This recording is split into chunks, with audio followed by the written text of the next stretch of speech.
Yes, contract. Yes, but after that, he broke in this ceasefire. He killed our people, and he didn't exchange prisoners. We signed the exchange of prisoners, but he didn't do it. What kind of diplomacy, JD, you are speaking about? What do you mean? I'm talking about the kind of diplomacy that's going to end the destruction of your country. Yes, but if you Mr. President, with respect, I think it's disrespectful for you to come to the Oval Office and try to litigate this in front of the American media. Right now, you guys are going around and forcing conscripts to the front lines because you have manpower problems. You should be thanking the President for trying to bring it into this conflict. Have you ever been to Ukraine that you see what problems we have? I have been to. I've actually watched and seen the stories, and I know what happens is you bring them on a propaganda tour, Mr. President.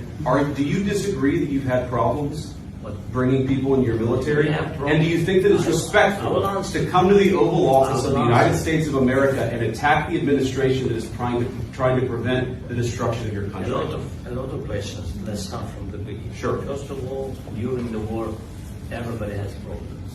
Even you, but you have nice ocean and don't feel now, but you will feel it in the future. God bless. You don't know that. God bless. You don't God know bless. that. You will not have a war. Don't tell us what we're going to feel. We're trying to solve a problem. Don't tell us what we're going to feel. I'm not telling you. Because you're in no position to dictate that. That's exactly what you're doing. You're in no position to dictate what we're going to feel. We're going to feel very good. We're going to feel very good and very strong. You're right now not in a very good position. You've allowed yourself to be in a very bad position, and he happens to be right about it. From the very beginning of the war. You're not in a good position. You don't have the cards right now. With us, you start having cards. But right now, you don't. Yeah, you're playing cards. You're playing cards. You're gambling with the lives of millions of people. You're gambling with World War III. You're gambling with World War III. And what you're doing is very disrespectful to the country, this country, that's backed you far more than a lot of people said they should have. Have you said thank you once this entire meeting? No, in this entire meeting, you said thank you.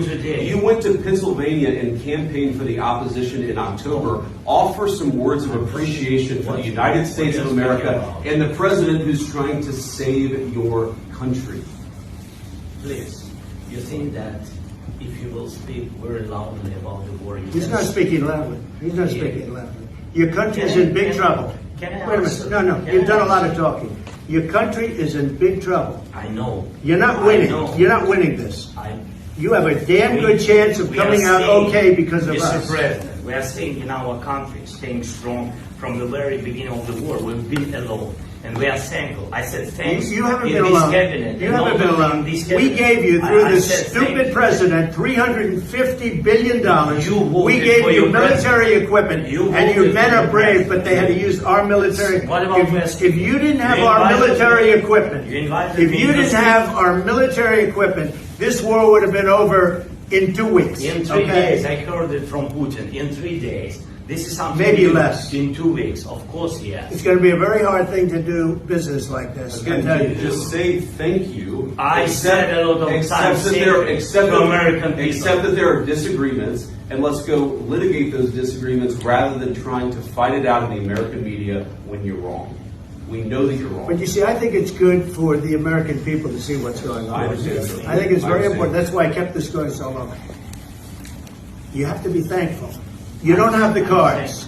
You're buried there. Your people are dying. You're running low on soldiers. Listen, you're running low on soldiers. It would be a damn good thing. And then you tell us, I don't want a ceasefire. I don't want a ceasefire. I want to go and I want this.